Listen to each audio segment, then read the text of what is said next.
பவானி இந்தா நம்ம கல்யாணத்துக்கு கண்டிப்பா வந்துரு.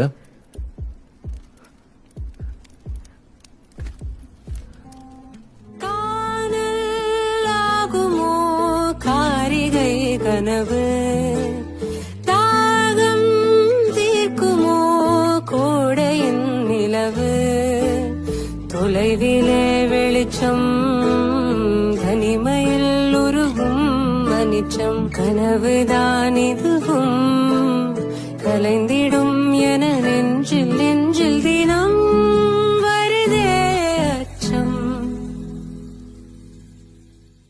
மேகதூதம் பாட வேண்டும், மேலி மீது சாரல் வேண்டும், காளிதாசன் காண வேண்டும், வானவில் வரும் வாழ்வில் மீண்டும்.